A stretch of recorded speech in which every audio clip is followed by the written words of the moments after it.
అక్కడ అక్కడ జరిగిన సంఘటన అనేసరికి ఆడన్నా అంటే కేటీఆర్ గారు చెబితే నేను నువ్వు చెప్తే నేను ఇది చేస్తాను. సంభాషణ జరిగింది. ఆడు చెప్పాడు అనమాట, ఇటు నన్ను కొట్టమన్నాడు కేసీఆర్ని, నేను ఇట్టాను అని.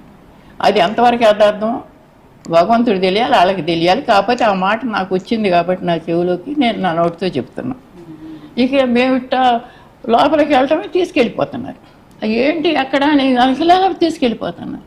ఏంటంటే నాకు వెనకాల పడ్డాం ఇంటికి తీసుకెళ్ళాను. ఇంటికి తీసుకెళ్ళిన తర్వాత ఎప్పుడు 8:30 9 గంటల లోపల తీసుకెళ్ళారు. ఇంటికి 5 గంటలకి మార్చి అది తీసుకెళ్ళిపోయారు.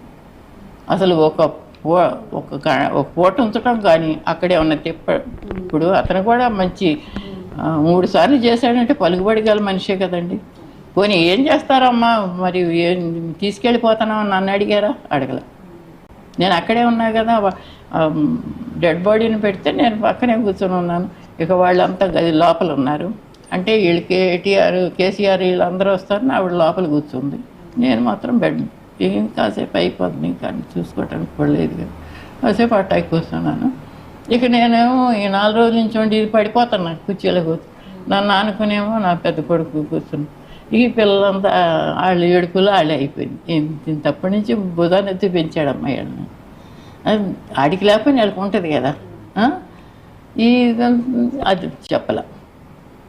చెప్పకపోతే ఇది ఇంతవరకు అయిపోయిన తర్వాత నన్ను అక్కడ ఉండాలి కదా మరి. నేను ఉంటే ప్రతిమ మా తెలిసిన వాళ్ళు ఉంటే మా పెద్ద కోళ్ళేమో అక్క నువ్వు ఉన్నావు కదా మరి వారం రోజులు మరి అత్తయ్య గారు ఉంటారు, మేము వాళ్ళు వెళ్ళిపోతున్నామమ్మా మేము ఉంటాం. అక్కడ ఎవరు అసలు అర్థం మాట్లాడదు నాతోటి, ఎవరు మాట్లాడరు. అది ఇంకా అమ్మ చచ్చిపోద్ది, ఇంకా వద్దు తీసుకురా మళ్ళీ రేపు రావచ్చు అని చెప్పి. ఎందుకు అలా బిహేవ్ చేసి ఉంటారంటారు? ఆవిడికి తెలియాలి. నేనేమో ఆవిడ ఆస్తి కోరలా, ఆవిడ ఇంకోటి కోరలా. కేటీఆర్ గారిని కూడా మీరు అడిగినప్పుడు ఆయన ఎందుకు నిరాకరించారు? తెలియదు. మీరేమనుకుంటున్నారు? నేనేమనుకోవటానికి కూడా అసలు ఏంది మరి వాళ్ళకి ఏ డీలింగ్స్ ఉన్నాయో మనకి తెలియదు. మరి ఇది మాత్రం రాజకీయం కాదమ్మా, పొరపాటున కూడాను. డబ్బు కూడా గురించి కూడా కాదు, కేవలం మా ఐడెంటిటీ కోసమే మేము ఇప్పుడు పోరాడుతున్నాం. అంటే నిన్న బండి సంజయ్ గారు గోపీనాథ్ గారి మృతి మీద అనుమానాలు ఉన్నాయి, వాళ్ళ తల్లి గారు కూడా అనుమానాలు వ్యక్తం చేశారు. నాకు అనుమానం ఉంది కదా, కనిపిస్తుంది కదా. ఎందుకంటే అతను ఏంటంటే డయాలసిస్ పేషెంట్ అయ్యాడు కదా, ఒక కిడ్నీ తీసేశారు, ఇంకో కిడ్నీకి కూడా ఉంది. డయాలసిస్ పేషెంట్ని ఎట్టా చూసుకోవాలని డాక్టర్లు చెప్తారు కదా. నువ్వు తీసుకొచ్చి ఇంట్లో పెట్టి నీకేం తక్కువ? డబ్బు తక్కువ, మనుషులు తక్కువ, మరి హాస్పిటల్స్ తక్కువ, అన్నీ ఫ్రీయే కదా. హాస్పిటల్ ఫ్రీ, నీ గన్మెన్లు ఉన్నారు వాళ్ళు ఫ్రీ, డబ్బా కోట్లు ఉంది. ఏమి తక్కువని నువ్వు వాటికి ఒక మేల్ నర్స్ని అటెండర్గా పెట్టలేదు? నేను అడగకూడదా? ఎంత చిన్నాళ్ళు కూడా ఇప్పుడు నా కాలు దెబ్బ తగిలింది, ఒక అటెండర్ పెట్టేశారు. మనం చూడటం వద్దో లేదు, వాళ్ళు చూడక కాదు, ఏళ్ళకి చూడకపోతే కష్టం కదా అని. అట్లాగే ఎంత చిన్నాళ్ళకు కూడా జబ్బు చేసి అటెండర్లు పెడుతున్నారా లేదా? నీకు ఎందుకు పెట్టలే? నీకు ఇన్ని తెలుసు. ఇప్పుడు నేను గోపీనాథ్ కంటే కూడా నేను బాగా చేస్తానన్న ఎమ్మెల్యేగా చేస్తానని సవాల్ చేస్తుందండి. ఇప్పుడు చెయ్యాలి, భగవంతుడు దేవాలి. అది మరి ఇన్ని తెలిసినప్పుడు ఆడి దగ్గర ఒక మేల్ నర్సునో లేకపోతే ఒక జూనియర్ డాక్టర్ని అటెండర్గా పెట్టాలని తెలియదా? ఎప్పటికప్పుడు చూసుకోవాలి కదా. ఎంత సీరియస్ కేసు అది. ఈ 4 నెలలు దాటిపోతే కిడ్నీ వేస్తే ఇంకా 15 సంవత్సరాలు బతుకుతాడని ఆ డాక్టరే చెప్పాడు. ఆ డాక్టర్తో ఇప్పుడు చెప్పిస్తాం మీకు, ఆపరేషన్ చేసిన డాక్టర్తో. ఈ 4 నెలలు 3 నెలలు నీకు చేత కాకపోతే హాస్పిటల్లో ఉంచవలసింది కదా, వాళ్ళే కట్టుకునేవాళ్ళు కదా. ఏమ్మా నీకు పనులుంటే హాస్పిటల్లో ఉంచవలసిందే కదా, వాళ్ళే కట్టుకునేవాళ్ళు కదా. వాడికంటే నీకు ఎక్కువ ఏం పని వచ్చింది?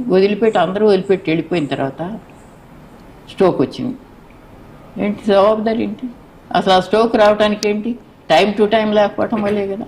ఎంతమంది డయాలసిస్ పేషెంట్లు బతుకుతున్నారు చెప్పమ్మా. మరి నాకు సందేహం ఉంది, కానీ నేను ఎవరికి భగవంతుడితో తప్ప ఎవరితో చెప్పుకోలేను. అక్కడికి వెళ్ళిన తర్వాత చూడలేకపోవటం ఏంటి? ఆ జూనియర్ డాక్టర్లతో ట్రీట్మెంట్ చేయించడం ఏంటి? అది ఏం ట్రీట్మెంట్ జరుగుతుందో వాళ్ళకి చెప్పొద్దని చెప్పడం ఏంటి, ఇవన్నీ చెప్పొద్దని చెప్పిందంటే ఏం ట్రీట్మెంట్ జరుగుతుందో వాళ్ళకి తెలియడానికి వల్ల కాదు. ఇదంతా మరి సందేహంగా ఏముంది. తర్వాత ఏంటంటే ఈ పిల్లడికి ఫోన్ చేసి అంతా ఈ పూట అయిపోతుంది, ఆ అబ్బాయి చెప్తాడులేండి, నువ్వు వచ్చే లాభం లేదు రాబాకు, మీ నాన్న పోయాడు రాబాకు. ఏంటి ఆ పక్కనాడు ఒకడేమో తర్వాత వస్తాను అంటే ఇంకా తర్వాత ఫోన్ చేసి వస్తానంటే ఏంటి ఇక్కడికి వచ్చేది, నువ్వు ఇక్కడికి వచ్చి ఏం చేస్తావు, మీ నాన్న 8 కోట్లు బొక్క పెట్టాడు ఇక్కడ వచ్చిన రా ఆ అప్పంతా నువ్వు తీర్చు, ఎందుకు ఇక్కడికి వచ్చేది, అక్కడే నీకు అక్కడ మూల ఉద్యోగం ఇప్పిస్తాను అక్కడ పడి ఉండమని చెప్పి వాగాడంట. అది ఆ బాబు చెప్తున్నాం. ఇవన్నీ ఏంటి, ఇంక ఏదో మమ్మల్ని ఎమ్మెల్యే కాకుండా చేస్తానికి ఎవరి వసం అవుద్ది. నేను ఎమ్మెల్యే నేను అన్నంతలో ఎమ్మెల్యే కాకుండా ఉంటుందా? ఇవాళ నేను ఎమ్మెల్యే గురించి కాదు, నువ్వెందుకు పెట్టావు అప్పుడు, నీకు కౌంటర్ నేను పెట్టాలా వద్దా అది చెప్పండి అమ్మా. మీరు కౌంటర్ పెట్టకుండా కూర్చోవాలా? మరి నేను చేసిన తప్పేంటి? కౌంటరేగా పెట్టింది నేనేంటి ఇప్పుడు వీడేంటి బాబేంటి కౌంటరేగా పెట్టింది, ఆ కౌంటరే తిరుగుతూ ఉంది. మొన్న ఎంఆర్ఓ వివాదం అంతా ఫ్యామిలీ సర్టిఫికేట్ గురించి. అవునేనమ్మా, తనే పెట్టింది, మరి క్యాన్సిల్ చేయించుకోవాలిగా, మేము క్యాన్సిల్ చేసుకోవడానికి తిరుగుతున్నాం. అది ఎంఆర్ఓ ఏం చేశాడంటే ఆవిడ్ని రమ్మన్నాడు, వచ్చింది వీళ్ళ పిల్లలు. ఇది నీ ఎలక్షన్కి మాకు సంబంధం, ముడ్డి మీద కొడితే మూతిపళ్ళు రాలి అని శాస్త్రం చెప్తారు. ఏమిటి మీ సంగతి ఏంటి అసలు? ఏంటి నోరు వచ్చిందని వాగేస్తారా? నేను మిమ్మల్ని కూడా అడుగుతున్నా, నోరు వచ్చిందని వాగేస్తారా? చెప్పండి ఈ సంగతి జనాలకి. ఇది తప్పు కాదా ఇటువంటి మాటలు మాట్లాడటం? ఇంకెన్ని అబండాలు వేస్తాయి, చేసినంతకాలం చేసింది, ఇంకెన్ని అబండాలు వేస్తుంది. ఆ కొడుకుని మింగేసిన తర్వాత కంటితో చూసుకోవడానికి కూడా లేకుండా అందరూ చూశారు టీవీలో. ఈ పత్తి తల్లే కబుర్లు చెప్తే సరిపోతుందా? ఎట్లా పెంచుకున్నానమ్మా చిన్నప్పటి నుంచి. ఆడికి కూడా 20 సంవత్సరాలు 22 సంవత్సరాలు తండ్రి చనిపోతే నా పెద్ద కొడుకు నేను వెనకాల నుండి. ఇప్పుడు పొలిటికల్ అంటే ఎంత కావాలి ఖర్చులు? అప్పుడు గోపీనాథ్ తెలుగుదేశంలో ఎంత ఖర్చులు పెట్టేవాడు ఒక్కసారి ఎవరినన్నా అడగండి. ఎంత ఖర్చులు పెట్టేవాడు, కారు మీద తప్ప తిరిగేవాడు కాదు తెలుసా. అప్పుడు ఎవరు కారు ఉండేది కాదు చాలా వరకు. ఇప్పుడు చీకల కృష్ణారెడ్డి ఏంటి, రామ్మోహన్ రెడ్డి ఏంటి, వాళ్ళందరినీ అడగండి ఎంత ఖర్చు జల్సాగా తిరిగేవాడు. మరి మేము సంపాదించి ఇవ్వబట్టే కదా వాడు జల్సాగా తిరిగింది. తిరుగుతా సంపాదించుకునే వాళ్ళు ఎవరన్నా ఉంటారా? ఇప్పుడు నువ్వు ఇది వదిలేసి తిరుగుతుంటే నీకు డబ్బులు వస్తుందా? అట్లా మేము పెంచుకున్నాం. పెండ్లు కూడా అంత గ్రాండ్గా చేసాం అడగండి. చాలా అసలు అందరూ అవును అసలు ఎంత గ్రాండ్గా జరిగిందో ఆ రోజుల్లో అందరూ ఆశ్చర్యపోయారు. అది మరి ఇన్ని చేసుకున్న తర్వాత నువ్వేవి కాదు అని చెప్పంటే సరే నాకేముంది, నా దారి నాకేం బాధ లేదు. నాకేమన్నా ఆస్తులు ఇచ్చారా, నాకేమన్నా చూపెట్టాడా? ఏమీ లేదు. నేను అడగక్కర్లేదు. నేనేంటంటే బాబీ డివోటీ, నాకేదో ఒక ముద్దన్న ఉంటే నాకు సరిపోతుంది, నాకేం అక్కర్లేదు. మరి ఎందుకు చేస్తుందో ఏమిటో నన్ను ఇంకా అర్థం కావట్లేదు. ఏమీ కాదండి, రాక్షసత్వం. ఏంటి వాళ్ళ ఏం ఆశించి అది జరిగి ఉంటుంది గోపీనాథ్ గారికి? ఏమని డబ్బు ఉంది కదా, డబ్బు ఉంది, పార్టీ టికెట్. అంతకుముందు అంటుందంట అన్న చచ్చిపోతే పార్టీ టికెట్ నాకే వస్తుందని, టికెట్ నాకే వస్తుందని అంటుందని కొంతమంది చెప్పారు. అది నిజానికి అబద్ధం ఎంత తెలియాలి. కానీ రూమర్స్ వినిపించినాయి. ఇప్పుడు మీరు చెప్పిన రూమర్స్ అల్లేనే, మేము వచ్చి వాళ్ళని చెడగొడతామని రూమర్స్ అల్లేనే నాకు ఎప్పుడు సంవత్సరం క్రితమే, ఇంకా అంతకుముందు నుంచి కూడా అన్న తర్వాత నాకే వస్తుంది పార్టీ టికెట్, అన్న తర్వాత నాకే వస్తుంది పార్టీ టికెట్. అంటే ముందు నుంచే వారికి పోటీ చేయాలనే ఐడియా ఉంది. ఉండబట్టే కదా మరి ఆడు చచ్చిపోయి 10 రోజులు అవ్వకముందే మొదలుపెట్టి మరి ఇవన్నీ చేసుకుంటాం. వాళ్ళు పార్టీ వాళ్ళు ఇవ్వాలంటే వాళ్ళు పిలిచిస్తారు, వాళ్ళు చూసుకుంటారు. మరి ఈవిడ తిరిగి ఇట్లా చేస్తుందంటే ఇప్పుడు ఎవరైనా సరే నేను తప్పు అనను. కానీ ఇప్పుడు తటిమా వాళ్ళు అందరికీ భర్తలు పోయిన వాళ్ళు వచ్చి ఇట్ట ఎప్పుడైనా తిరిగారా? సబిత ఉంది ఇట్ట రోజు వెళ్ళమ్మటి తిరిగిందా? ఇందిరారెడ్డి పోతే వాళ్ళే చేసుకున్నారు. చివరి టైం మాత్రం ఒకసారి తీసుకొచ్చి క్యాండిడేట్ని చూపించారు. నీకు ఆరాటం వద్దు. నేను గెలిచిపోతాను, ఏం చేస్తానో చూసుకో అని చెప్పి మాకు ఛాలెంజ్లు కూడా పంపింది. చేసి ఏం చేస్తా ప్రాణం చేస్తా. ఇప్పుడు ఇంతకీ మీ పోరాటం దేనికోసం? నా పోరాటం ఏమీ లేదమ్మా. నేను ఎట్లా చచ్చిపోయినా గోపీనాథ్ కొడుక్కి ఆడి ఐడెంటిటీ కావాలి. ఆడి ఐడెంటిటీ కదా, ఆడి హక్కులన్నీ కావాలి. గోపీనాథ్ కొడుకుగా వాడి హక్కులన్నీ కావాలి. ఆస్తి హక్కు, వారసత్వం హక్కు అన్నీ కావాలి. ఇప్పుడు ఫ్యామిలీ సర్టిఫికేట్లో బాబు పేరు లేదు, ఎందుకు లేదు? తను తెచ్చుకున్న ఫ్యామిలీ సర్టిఫికేట్లో ఎవరి పేరు లేదు. తన 3 పిల్లలు, తన 4. ఒకటి అంటే ప్రధానంగా గోపీనాథ్ గారు చనిపోయినప్పుడు మీరెవ్వరు కూడా లేరు. కరెక్ట్గా ఇప్పుడు ఈ పొలిటికల్గా ఇది జరిగినప్పుడు వస్తున్నారు అంటే దీని వెనక ఏదో మోటివేషన్స్ ఉండి మీరు వస్తున్నారు అని అనేది, అందులో కన్న తండ్రి అని అనేది మీరు జనరల్గా కన్న తండ్రి వారసత్వ హక్కులు అనేది గ్రాండ్ మదర్ అంటున్నారు కాబట్టి చనిపోయినప్పుడు, చనిపోయే సమయంలో లేదా హెల్త్ అంత క్షీణించిన సమయంలో మీరు లేనప్పుడు ఎలా వస్తాయి అనే ప్రశ్నలు వస్తున్నాయి. ఏంటేమంటారు? సో ఇప్పుడు ఆ టైంలో నేను యూఎస్లోనే ఉన్నా. నేను ఆయన హెల్త్ డిటీరియట్ అయినప్పుడు కూడా నేను ఫోన్లో మాట్లాడి అప్పుడు కాంటాక్ట్లోనే ఉన్నా. That was the most I can do ఆ టైంలో.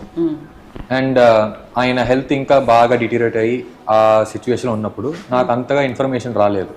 ఆయన కూడా is like a person whose like ఎంత కష్టపడినా కూడా అన్ని గుప్తంగా పెట్టుకుంటారు. Is like he'll face those things and he won't tell them outside. అలా తర్వాత ఆయన June 5th అలా హాస్పిటలైజ్ అయినప్పుడు అప్పుడు నాకు ఇన్ఫర్మేషన్ వచ్చింది ఇలా ఇలా అయిందని. అండ్ దెన్ అప్పుడు కూడా లైక్ ఇక్కడ టచ్ లో ఉన్నా with the people around him, వాళ్ళ ఫ్రెండ్స్ తో లైక్ ఏమేమి జరుగుతుందో చెప్తా ఉన్నారు. So I was just praying and hoping that ఆయన హిల్ గెట్ బెటర్ అని. తర్వాత అన్ఫార్చునేట్లీ June 8th ఆ న్యూస్ వచ్చింది. అండ్ ఆ న్యూస్ నాకు చెప్పినప్పుడు ఐ హ్యావ్ టు నా అమ్మగారితో డిస్కస్ చేసుకోవాలి ఏం చేయాలి ఆ ప్లాన్. ఎందుకంటే అది ఎర్లీ మార్నింగ్ ఇండియాలో, నాకు ఈవినింగ్ అక్కడ. ఆ టైంలో డిసైడ్ చేసుకుని ఏం చేయాలి, I have to coordinate with her. ఎందుకంటే ఆమెను కూడా ఇక్కడ నేను ఒంటరిగా పంపలేను. సో ఆ సిచ్యువేషన్లో కొంతమంది ఫోన్ చేశారు. ఫోన్ చేసి ఫ్యూనరల్ ఇవాళే జరగాలి అని హడావిడితో ఏదో ఉన్నారు, పార్టీ వాళ్ళు ఇవాళే చేసేయాలని. సో నాకు అక్కడి నుంచి రావడానికి 24 hours పట్టుద్ది మినిమం, 1 day ట్రైన్ ట్రావెల్. అంటే మీరు ఫ్యూనరల్స్ నేను వచ్చే వరకు ఉండాలి, నేను చివరి చూపు చూడాలి అని మీరు ఎవరిని కాంటాక్ట్ అయ్యి చెప్పలేదా? అదండి. సో వాళ్ళ నాతో కాంటాక్ట్ అయిన ఫ్రెండ్స్, ఆయన ఫ్రెండ్స్ తోనే వాళ్ళే నాకు చెప్పారు. అప్పుడు ఇప్పుడు నేను అలా చెప్పినప్పుడు నువ్వు వస్తే ఇక్కడ గొడవలు అవుతాయి, రావద్దు, నువ్వు రాకుండా ఉండడం బెటర్ ఇలా అని నాకు చెప్పి, అండ్ ఇవాళే చేసేయాలి 1 day లో. సో నేను తర్వాత వద్దామన్నా కూడా ఇవాళే చేసేయాలి, ఇది పార్టీ తరఫున చేసేది ఇవాళ చేసేయాలి, లైక్ టైం ఉండదు. అండ్ చాలా మంది ఇవాళే వస్తున్నారు. కన్న కొడుక్కి పార్టీ ఏంటి మీరు అడగలేదా, నేను వస్తాను ఉంచండి అని? అదేండి, అప్పుడు ఇలా చెప్పారు, లైక్ నువ్వు వస్తే గొడవలు అవుతాయి, అనవసరంగా ప్రాబ్లం అవుతాయి. నా గోల్ వచ్చి లైక్ ఆయనకి డిగ్నిఫైడ్ ఫేర్వెల్ జరగాలి. అండ్ ఆయన కెరియర్ అది మెయిన్ ఫోకస్ ఆయనకి. ఆయన పాలిటిక్స్ లో ఉన్నారు, ప్రజాసేవ చేశారు, అందుకని ఈ పొజిషన్ లో ఉన్నారు. సో అలాగే డిగ్నిఫైడ్ గా ఫేర్వెల్ జరిగేసి అలా ఉండాలి, అది మెయిన్ గోల్. కానీ ఇలా చెప్పినప్పుడు నా పొజిషన్ లో కూడా యూ హ్యావ్ టు థింక్, ఇలా నేను రావటం వల్ల ఇలాంటి they bring up unnecessary problems ఇవన్నీ నాకు అంత ఇంట్రెస్ట్ ఉండదు. అలా నేను వచ్చి ఇలా గొడవలు పెట్టి అది కాదు, ఆయనకి డీసెంట్ గా ఫేర్వెల్ జరగాలి అంతే. That was the main aim. అంటే మిమ్మల్ని రావద్దు అని చెప్పి గట్టిగా చెప్పిన వాళ్ళు ఎవరు, పొలిటీషియన్స్? అదండి. సో నాకు ఫోన్ చేసి మాట్లాడింది మోహన్ ముల్లపూడి గారు, ఆయన ఫ్రెండ్. ఆయన ఫోన్ ద్వారానే అప్పుడు ఎక్స్ మినిస్టర్ అనుకుంటా, సో ఆయన పేరు పువ్వాడ అజయ్ కుమార్, పేరు చెప్పి నాతో మాట్లాడారు. రావద్దమ్మా నువ్వు వస్తే ఇలా ప్రాబ్లమ్స్ అవుతాయి అన్నారు. తర్వాత మళ్ళీ ఈయనతో మాట్లాడి నాతో రావద్దు అని క్లారిటీగా చెప్పేసి అది అలా చెప్పారు. ఏం చెప్పాడు? ఒకవేళ లేదు నేను వస్తాను అని అంటే ఏం చెప్పారు? అదే, నేను వస్తానంటే నువ్వు వచ్చినా కూడా ఇక్కడ ఇవాళే అన్ని జరిగిపోవాలి, ఇవాళ ఈ ఫ్యూనరల్ సెరమనీస్ అన్ని ప్రాపర్ గా జరగాలంటే ఇవాళే జరిగిపోవాలి. నువ్వు తర్వాత నువ్వు రావడానికి 1 day అవుద్ది, ఎవరు ఉండరు, వెయిట్ చేయాలి, వెయిట్ చేయడానికి కూడా ఎవరు ఉండరు. సో నువ్వు వచ్చినా కూడా like it won't be useful అని చెప్పేసి, సో అలా నాకు చెప్పారు. మిమ్మల్ని ఏమన్నా థ్రెటన్ చేసినట్టు మాట్లాడారా? నేను వస్తే గొడవలు అవుతాయి, that is threatening for me. So నేను వస్తే ఎందుకంటే గొడవలు అవ్వాలి, లైక్ నేను my mother is the legally vetted wife, I'm the first son, నేను వస్తే ఎందుకు గొడవలు జరగాలి అక్కడ? So unnecessary some anti social elements are trying to create problems అక్కడ. సో అవే, that is a threatening fact for me, అదే అనుకో. అంటే ఇప్పుడు జనరల్గా వాళ్ళు అనేది ఏంటంటే ఎందుకు ఫ్యామిలీ సర్టిఫికేట్లో మీది లేదు అని అంటే, మీ సర్నేమ్ కూడా వేరే ఉంది, సో ఎలా అదేవిధంగా మదర్ కూడా స్టిల్ డాటర్ ఆఫ్ అని పెట్టుకున్నారు కాబట్టి ఎలా వారసులు అవుతారు, ఎందుకు తన పేరు వస్తుంది అని చెప్పి అంటున్నారు. దాన్ని మీకు ఏం చెప్పారు జనరల్గా మీ సర్టిఫికేట్లో ఎందుకు లేదు? అదండి. సో ఇప్పుడు నా బర్త్ సర్టిఫికేట్ చూసినా కూడా నా పేరు క్లియర్ గా ఉంటుంది, ఎం ప్రతిమున అని. ఫాదర్స్ నేమ్ ఎం గోపీనాథ్ అని ఉంటుంది. సో ఆ ఎం అంటే మాగంటే, సో బర్త్ సర్టిఫికేట్ క్లియర్ గా ఉంది. అండ్ నా ఫస్ట్ నేమ్ ప్రతిమున, అది స్పెల్లింగ్ రాంగ్. సో వయసు వచ్చే కొద్దీ కొంచెం లీగల్ డాక్యుమెంటేషన్స్, ఈ గవర్నమెంట్ ఐడీస్ అన్ని కావాలి కదా. సో దానికి అప్పుడు నా స్కూల్ సర్టిఫికెట్స్ లో కూడా ప్రద్యుమ్న మాగంటనే ఉంటుంది, ఎం. సో ప్రద్యుమ్న అది నా కరెక్ట్ స్పెల్లింగ్. ఆ నేమ్ కి నా బర్త్ సర్టిఫికేట్ లో ఫస్ట్ నేమ్స్ ప్రద్యుమ్న ప్రద్యుమ్న అవి మాత్రం డిఫరెన్స్ ఉండేవి, మాగంటి ఎప్పుడు ఉండేవి. సో ఆ డిఫరెన్స్ కరెక్ట్ చేసుకున్నా. అండ్ అది చేసుకున్నప్పుడు ఆ తారక్ ప్రద్యుమ్న. తర్వాత నేను మోస్ట్లీ నా చిన్నప్పుడంతా నేను పెరిగింది పెంచింది మా అమ్మే. She was self sufficient independent women, Malinidevi. So వాళ్ళ ఇంట్లో పెరిగాను, వాళ్ళ కుటుంబ సభ్యులు పెరిగాను. సో వాళ్ళకు కూడా ఆ హక్కు ఉంది కదా. సో కొసరాజు అని వాళ్ళ పేరు పెట్టుకోవడానికి. అప్పుడు నా ఫస్ట్ నేమ్ మారినప్పుడు ఇలాగే లాస్ట్ నేమ్ కూడా మార్చేసి ఎందుకంటే ఇప్పుడు పాస్పోర్ట్లు ఇవన్నీ ఏదైనా అప్లై చేస్తుంటే ఆవిడ పేరు కొసరాజు అని ఉంటుంది, నా పేరు మాగంటి ఉంటుంది. ఆ ఇండిఫరెన్స్ ఎందుకు, what's the relationship between your parents అని అడుగుతారు. అనెక్సల్ సబ్మిట్ చేయాలి, అఫిడవిట్లు సబ్మిట్ చేయాలి, ఇవన్నీ చాలా సబ్మిట్ చేయాలి. డైవర్స్ అవ్వలేదు. సో ఇలాంటి లీగలీ చాలా చేయాలని లాస్ట్ నేమ్ చేంజ్ చేసుకున్నాను అనుకోండి, కొసరాజు అని. It will be much simpler అని. అండ్ అది తప్పు కాదు, I'm just carrying my mother's surname, అది తప్పు కాదు. సో అది. అండ్ అలాగే డివోర్స్ డిగ్రీ అని ఒకటి ఉంది, February 5, 2002లో. దాంట్లో కూడా ఆయన he clearly stated Malinidevi Kosaraju is my wife. And then Pradyumna M, born on 3rd February 1999, same dates correlate with my birth certificate. అన్ని క్లియర్ గా ఆయనే రాశారు. ఇలా ఆయనే డివోర్స్ పిటిషన్ అప్పుడు పెట్టింది, ఆయనే క్లియర్ గా స్టేట్ చేశారు. అండ్ అది court was dismissed because of default. And ఆ డివోర్స్ డిగ్రీ కూడా నిన్న సబ్మిట్ చేశాను ఎంఆర్ ఆఫీస్ లో. సో దాంట్లో అన్ని క్లియర్ గా ఉన్నాయి. అండ్ అదే అంటే డివోర్స్కి సంబంధించి అంటే మీకు సంబంధం లేదు, అది పేరెంట్స్ అనుకోండి, అది అవ్వలేదు కదా అసలు. డివోర్స్ అవనప్పుడు జనరల్గా మీరు మాట్లాడుతుండే వాళ్ళ గోపీనాథ్ గారితో మధ్యలో ఎప్పుడైనా? అవునండి. సో ఇప్పుడు హస్బెండ్ వైఫ్ అంటే వాళ్ళ ఇండిఫరెన్సెస్ వేరే. ఫాదర్ గా మాట్లాడుతుండే వాళ్ళు. అదే నాది ఆయనది father and son relationship, just ఒక father and common father and son. Versus it was a clean relationship. ఎప్పుడు ఆయన నాతో మాట్లాడేవారు, ఫ్యూచర్ ఏంటి, వాట్ ఆర్ యువర్ ప్లాన్స్, ఇప్పుడు ఏం చేయాలనుకుంటున్నావు, ఫ్యూచర్లో ఏం చేయాలనుకుంటున్నావు, అది కామన్గా ఎప్పుడు మాట్లాడేది. అండ్ దెన్ అప్పుడప్పుడు నేను యుఎస్ నుంచి ఇండియాకి ఫ్రీక్వెంట్గా రాలేను, yearly once or 2 years once అలా వచ్చేవాడిని. Use to come to Chennai, మా అమ్మతోనే ఉంటాను. అండ్ దెన్ ఇక్కడ ఇండియాకి వచ్చినప్పుడల్లా I use to come take some time and నాన్ని విజిట్ చేసేవాడిని. సో అప్పుడు he use to take me to his party office also, అక్కడ లంచ్ చేసాం. దెన్ అదే we use to meet frequently అక్కడ ఇక్కడ. And then we had a good relationship. ఇంటికి వెళ్ళి పార్టీ ఆఫీస్కి మనం తీసుకెళ్ళి అక్కడ మీట్ చేసేవాళ్ళం. And then we use to meet outside, కానీ we use to spend the whole day అక్కడ. మీకేం చెప్పేవాళ్ళు జనరల్గా ఫ్యూచర్లో ఏం అవ్వాలని గోపీనాథ్ గారు అనుకున్నారు మీ గురించి? అదేంటి mostly like he wanted to know about my future.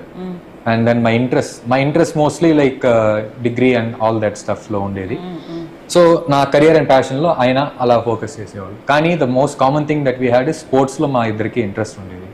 So మేము చాలా క్రికెట్ గురించి డిస్కస్ చేసేవాళ్ళం అండ్ ఆల్ దట్ స్టఫ్. కానీ నేను ఆయన పొలిటికల్ లైఫ్లో కెరియర్ వైస్లో నేను ఎప్పుడు తలదూర్చాను, ఎందుకంటే పాలిటిక్స్ సైడ్లో నేను అంతగా దూర్చాను. That's a whole different story. కానీ we had these other talks like నేను వచ్చి మోస్ట్లీ ఎడ్యుకేషనల్ సైడ్లో ఇప్పుడు కంప్యూటర్ సైన్స్ చేశాను.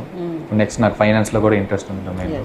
సో ఆ గ్రోత్లో అలా నెక్స్ట్ స్టెప్స్ ఎలా ఏం ప్లాన్ చేస్తున్నాను, ఏ కంపెనీలో ఏ టార్గెట్ ఉంటుంది, ఏ కంపెనీలో నాకు ఉద్యోగం రావాలి, అది ఎలా చేస్తున్నాను, తర్వాత ఇలా లైఫ్ అడ్వైసెస్ ఇచ్చేవాళ్ళు. మిమ్మల్ని రావద్దు, కావాలంటే ఎక్కడో ఒక చోటనే మేము జాబ్ పెట్టిస్తాము అన్న రకంగా, ఎక్కడో ఒక మూల జాబ్ పెట్టిస్తాము అన్న రకంగా చెప్పారని అనేది నానమ్మ చెప్పారు కదా, అది జరిగిందా? అవునండి.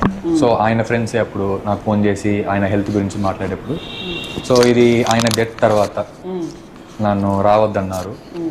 తర్వాత అయిపోయినాక కూడా రావద్దన్నారా? అవునండి. ఫ్యూనరల్స్ అని అయిపోయినాయి, తర్వాత కూడా మాట్లాడేటప్పుడు అదే ఇలాంటి ఇంత తప్పు ఉంది, 8 crores ఆర్ సంథింగ్, నువ్వు కడతావా అని అడిగారు. అండ్ దాని తర్వాత ఇక్కడ సమ్ కంట్రీ పోర్టరీకో అలా ఏదో ఉద్యోగం ఇప్పిస్తా, అక్కడే ఉండిపో, ఇండియాకి రావద్దు, యా అలా చెప్పారు. సో ఇవన్నీ ఎందుకు నాకు చెప్పాలి? అది నా ఇంట్రెస్ట్, నా ఫ్యూచర్ నేనే చూసుకుంటున్నా.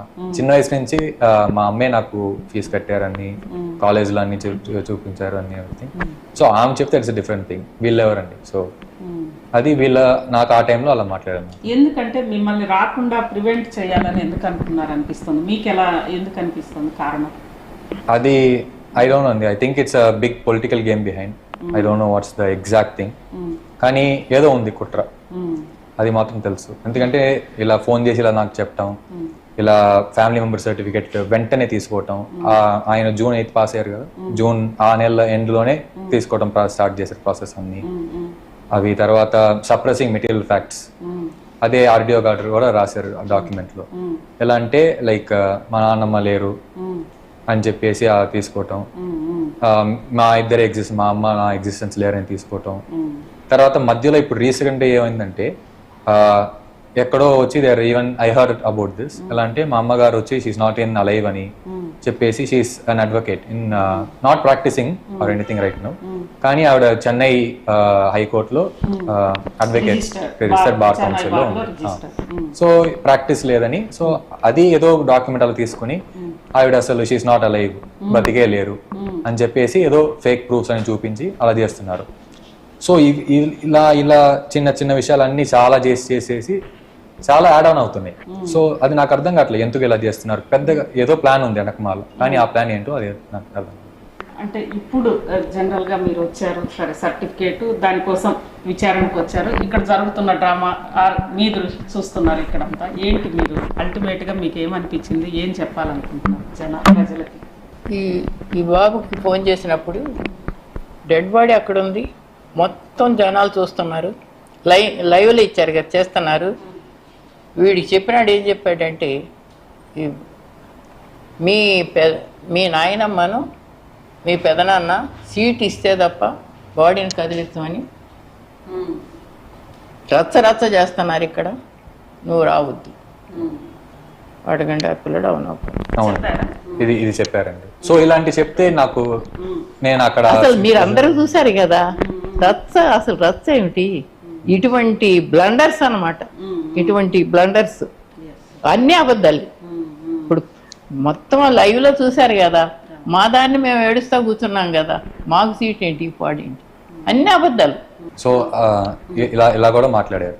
ఇలా మాట్లాడినప్పుడు లైక్ నా పొజిషన్ అలా, మైండ్ సెట్ ఎలా ఉంటుంది, నేను గ్రీవింగ్ స్టేట్లో ఉన్నా, బాధపడి అలా ఉన్నా, మళ్ళీ ఇలాంటి ఫ్యాక్ట్స్ అని ఇలా అబద్ధాలని చెప్తున్నారు. సో అలాంటి టైంలో నేను మాత్రం ఏం చేసేది. సో ఆ టైం అలా సిచ్యువేషన్ అలా జరిగిపోయింది. ఇప్పుడు మీరు ఏం డిమాండ్ చేయబోతున్నారు? ఇప్పుడు డిమాండ్ వచ్చి లీగల్గా ఐడెంటిటీ కోసం నా పేరు ఉండాలి ఇన్ ఫ్యామిలీ సర్టిఫికేట్, మా అమ్మ పేరు కూడా ఉండాలి ఖచ్చితంగా, మా నాన్నమ్మ పేరు కూడా ఉండాలి. అది బేసిక్ డిమాండ్ అంతే. ఇప్పుడు అంటే డైవర్స్ కాలేదు కాబట్టి మీ మదర్ పేరు ఉండాలి అని అనుకుంటున్నారు, కానీ మరి తను కూడా ఉన్నారు కదా, ఇద్దరు పేర్లు వస్తాయా? ఎలా అండి? ఆవిడకి లీగల్ గా పెళ్ళి అవ్వలేదు, ఎందుకంటే మా అమ్మగారికి డివోర్స్ ఇవ్వలేదు. అండ్ ఆ కోర్ట్ ఆ డివోర్స్ డిగ్రీలో కోర్ట్ కొట్టేసింది, like saying that they are still husband wife అని చెప్పేసి. ఆయన పెట్టిన పిటిషన్ ఆయనే అన్ని డీటెయిల్స్ ఇంక్లూడ్ చేశారు. ఆ డేట్ వచ్చి 5th February 2002 ఆ రోజు ఇచ్చారు. వాళ్ళకి పుట్టిన ఫస్ట్ డాటర్ వచ్చి ఐ థింక్ 30 August 2002. ఎంత 6 months difference, February to August. ఎలా ఈమెకి డివోర్స్ ఇవ్వకుండా she was already born in that 6 months time gap. ఎప్పుడు పెళ్లి చేసుకున్నారు, ఎలా పుట్టింది అమ్మాయి. So it's not in legally valid at all. Still it is not legally valid. Yeah. So వాళ్ళ పెళ్లి non recognize according to Hindu law. So ఆవిడ పేరు రాకూడదు బై లా. అందుకే సేమ్ రీజన్, అందుకే ఎలక్షన్ కమిషన్ కూడా అప్పుడు నేను నోటిఫై చేశాను. సో ఆ సింపుల్ ఫ్యాక్ట్ మాత్రం అంతే.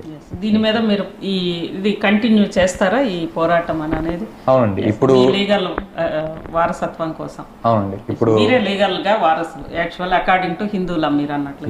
నేను కూడా పార్ట్ ఆఫ్ దట్ లీగల్ ఇది. అండ్ ఇది నిన్న మొన్న స్టార్ట్ చేసింది కాదు, ఇది మంత్స్ నుంచి జరుగుతూనే ఉంది.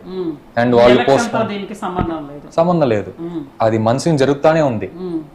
కపుల్ ఆఫ్ 3-4 నెలల నుంచి పోతానే ఉంది. అండ్ వాళ్ళు వాయిదాలు తీసుకుంటానే ఉన్నారు. ఇప్పుడు నిన్న కూడా మేము అన్ని డాక్యుమెంట్స్ సబ్మిట్ చేసాం, క్లియర్ గా డివోర్స్ డిగ్రీ కూడా, మా నాన్న పెట్టిన పిటిషన్ అన్ని. వాళ్ళు వచ్చి అక్షరం కనపట్టలేదు, ఇలాంటి సిల్లీ మిస్టేక్స్ అంటున్నారు.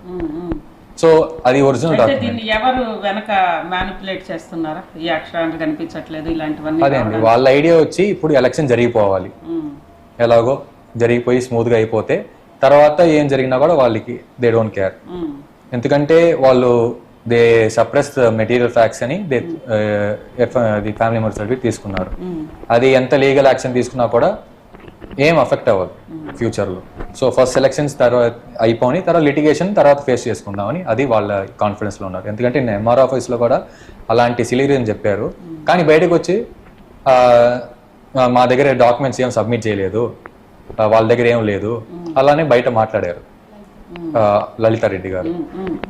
సో అలా చెప్పేసి, కానీ లోపల ఏమన్నారంటే ఇది మాకు డాక్యుమెంట్ చూసేసి మాకు ముందే చెప్పలేదు, మాకు టైం కావాలి, and then certified document produce చేయమన్నారు. ఎందుకంటే క్లియర్గా లేదని, ఒరిజినల్ డాక్యుమెంట్ కొంచెం క్లియర్గా లేదు, పాత డాక్యుమెంట్ కదా. సరే ఓకే, వీ హ్యావ్ మా దగ్గర సర్టిఫైడ్ డాక్యుమెంట్ తెమ్మన్నారు, వీఆర్ రెడీ, అప్లై చేసాం, వచ్చుద్ది ఇప్పుడు ఇంకా ఫ్యూ డేస్లో. అది మేము 1 వీక్ లోపల టైంలో తీసుకోమన్నారు, ఎంఆర్ఓ గారు కూడా టైం ఇచ్చారు.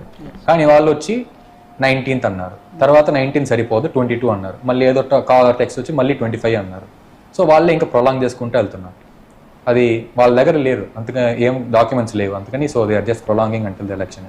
గోపీనాథ్ గారి మరణం పట్ల అనుమానాలు ఉన్నాయి అంటున్నారు కదా, ఎవరి మీద మీ అనుమానం? ఇంట్లో వాళ్ళ మీద, ఇంకెవరి మీద అనుమానం ఎట్లా ఉంటుంది? ఇంట్లో వాళ్ళే, ఎవరు బయట నుంచి ఎవరు రారు, ఎవరు చేయరు. ఎవరు చేస్తారండి? ఆహారంలో ఎవరు కలుపుతారు? ఆహారంలో ఎవరు కలపలేరు. తర్వాత ఏంటంటే ట్రీట్మెంట్ సరిగ్గా ఎందుకు జరగల, క్యాన్సర్ ఎందుకు కనిపెట్టలా, క్యాన్సర్ ఎందుకు 4th స్టేజ్ వచ్చేవారు క్యాన్సర్ ఎందుకు కనిపెట్టలా? అది విఐపి కదా, మంచి మంచి హాస్పిటల్స్ ఉన్నాయి, మంచి డాక్టర్స్ ఉన్నారు, వాళ్ళకు కూడా బెనిఫిట్ ఇట్టాటు విఐపి వెళ్తే, అందుకని చాలా బాగా చూసుకుంటారు. క్యాన్సర్ ఎందుకు కనిపెట్టలా? కనిపెట్టే మరి మూసేసిందా? ఇప్పుడు ఆయన ఒక రాజకీయ పార్టీలో ఎమ్మెల్యేగా 3 సార్లు ఉన్నారు, అందులో స్వయంగా వాళ్లే వచ్చి ఆ ఫ్యామిలీ దగ్గరుండి హాస్పిటల్లో చూసుకొని అన్నీ చేశారు కదా. ఒకవేళ ఇలాంటిది ఏదన్నా ఉంటే వాళ్ళు ఎంకరేజ్ చేయరు కదా? ఎంకరేజ్ చేయదంటే ఎవరు? గోపీనాథ్ భార్య అనబడే ఆవిడ చూసుకున్నారు. ఇంకా గోపీనాథ్ తల్లికి నువ్వు ఎట్లా ఉన్నావమ్మా, నీ కొడుకు చచ్చిపోయాడా అని ఒక్కళ్ళు ఫోన్ చేశారా? ఒక్క సానుభూతి. ఏ గోపీనాథ్ భార్య అనబడేవాడికే కాదు కదా, తల్లికి ముందు చేసుకున్నాను. పోయి తల్లిని తీసి కొడుక్కి ఉండాలి కదా, గోపీనాథ్ కొడుకున్నాడు కదా, వాళ్ళని అసలు పరామర్శ చేయటం, సంప్రదించడం ఏమీ వద్దా? ఏమీ వద్దా? చెప్పండి అమ్మా. ఇప్పుడు ఏమ్మా పాపం నువ్వు ఏ కష్టంలో ఉన్నావో, భగవంతుడు నీకు ఏదో మనశ్శాంతి కలగజేయాలనుకుంటున్నావు, ఒక ఫోన్ చేయటానికే ఉంది. తల్లి ఉందని తెలుసుగా, తెలుసు తల్లి ఉందని, ఆవిడ వృద్ధురాలని తెలుసు. మరి దీనివల్ల పాపం ఆ బిడ్డ కూడా ఉన్నాడు కదా అని ఒక మాట. ఏది ఆ ఇంట్రెస్ట్ ఏది నీకు? అంటే ఏ ప్రయోజనం కోసం ఇలా చేస్తుంది అది భగవంతుడికి తెలియాలి, వాళ్ళకి తెలియాలి. కాకపోతే మనకి క్లియర్గా కనిపిస్తుంది. నాకు కనిపించింది, నేను చెప్పా. ఇన్నాళ్ళు అనలేదు, ఇప్పుడు నాకు ఒక్కొక్కటి కనిపిస్తుంది క్లియర్గా. అవును కదా, ఇన్నాళ్ళు కూడా ఏదో ఇదిలో ఉన్నాను. ఎప్పుడైతే ఇదంతా పెట్టి ఆస్తి కోసం వచ్చేసి ఇది వేసేసి నేను ఎమ్మెల్యేని అవుతానని అంటుందో నాకు డౌట్ వస్తుంది. ఇప్పుడు అంత తొందరగా ఇవ్వాల్సిన అవసరం ఏమీ లేదు కదా, అంటే ఆక్రమించేసేసేయాలనే కదా. ఇప్పుడు ఎవరు పడి తింటల్లా, వాళ్ళు రారు, నేను రాను. ఇప్పుడు వజ్రనాథ్ అంటే అసలు అతనికి సంబంధమే లేదు, మాకు ఏదైనా సపోర్ట్ చేస్తాడు, తల్లిగా పడిపోకుండా కూర్చోకుండా తీసుకెళ్తా, అంతవరకు తప్ప. మరి ఎందుకు నువ్వు అంత తొందరగా చేసావు? అది అయిపోయిన తర్వాత దీనికి ఎందుకు పోరాడుతున్నావు? నీకేమైనా కెపాసిటీ ఉందా? ఎన్నిసార్లు నువ్వు రాజకీయాలు అదేమంటే చెప్పుకుంటారు, చెప్పుకోవడానికి చేసేదానికి తేడా లేదా? తేడా లేదా? ఇదేమో ఇట చంపేశారని ఈ వార్తలు, ఇటువంటి అన్నీ చేసి నువ్వు చేస్తున్నావు కుట్రలు. మళ్ళీ నాకు కుట్రలు చేయవలసిన అవసరం ఉంది ఎందుకు? ఇప్పుడు గోపీనాథ్ చనిపోతే బెనిఫిట్ ఎవరికి? తల్లికి నాకేం బెనిఫిట్ లేదు కదా, వాళ్ళని చచ్చిపోయేదాన్ని. ఉంటే ఏమన్నా 10 రూపాయలకి అమ్మ ఏదైనా ఖర్చు వాడుకోమని ఇస్తాడు, లేకపోతే లేదు, అంతే కదా. అంతకంటే నాకు బెనిఫిట్ ఏం లేదు. ఏమండి, వజ్రనాథ్కి పడి చచ్చిన ఆడికి ఏం బెనిఫిట్ రాదు, ఏమొస్తుంది? మరి ఆడెందుకు చేస్తాడు? తమ్ముడిని ఇంత పెంచి వెనకాల ఉండి తండ్రి చనిపోయిన తర్వాత 20 సంవత్సరాల అంకాలను పెంచాడు. మీరు ఎవరినైనా రండి, తెలుగుదేశం కార్యకర్తలు కానీ బీఎస్ఆర్ని కానీ, వజ్రనాథ్ వెనకాల ఉన్నాడా లేడా, ఉండి గెలిపించాడా లేదా, ఆ డబ్బులు పెట్టి గెలిపించాడా లేదా అని అడగండి. కాదంటే అప్పుడు చెప్పండి. ఏమండి అట్ట పెంచినాడు, అట్ట చేసినాడు, వాడికేం బెనిఫిట్లు అన్నీ నీకు ఉన్నాయి. అతని ఆస్తి అంతా నువ్వు తింటావు, అన్నీ సంపాదించుకుని, అతని పేరు కూడా నువ్వు తీసుకుని, అతని ఎమ్మెల్సీ ఇది పేరు కూడా నువ్వు తీసుకుని, నీకు కొంత బెనిఫిట్, మాకెందుకు ఉంది? మమ్మల్ని మీద వేస్తావు ఎందుకు ఈ కుట్ర? నువ్వు చేసుకుంటా. ఇదేమో కరెక్ట్ అవునో కాదో మరి వినే వాళ్ళందరికీ తెలియాలి. గోపీనాథ్ గారి తల్లి మహానంది కుమారి గారు కానీ, అదేవిధంగా కుమారుడు ప్రద్యుమ్న గారు కానీ చెప్పిన విషయాలు, అదేవిధంగా మాలినీదేవి గారు మనతో పంచుకున్న విషయాలు అన్నీ చూస్తే ఇప్పటి వరకు కూడా గోపీనాథ్ గారికి అఫీషియల్గా డివోర్స్ కాలేదు. అదేవిధంగా గోపీనాథ్ గారు మరణించిన వెంటనే సునీత గారు హడావుడిగా వెళ్ళి అక్కడ ఫ్యామిలీ సర్టిఫికేటు, ఇక్కడ లీగల్గా ఉన్న కుమారుడు కానీ తల్లి కానీ లేదా ఎవరి పేర్లు లేకుండా తీసుకొచ్చిన ఫ్యామిలీ సర్టిఫికేటు, ఆ ఫ్యామిలీ సర్టిఫికేట్ తీసుకుంటున్న సందర్భంగా అక్కడ చెప్పిన విషయాలు అన్నీ కూడా అవాస్తవాలు అని అనేది ఇక్కడ ఆరోపిస్తున్నారు. ఇదే అంశం మీద ఎక్కడిదాకైనా చట్టపరంగా పోరాడతాం.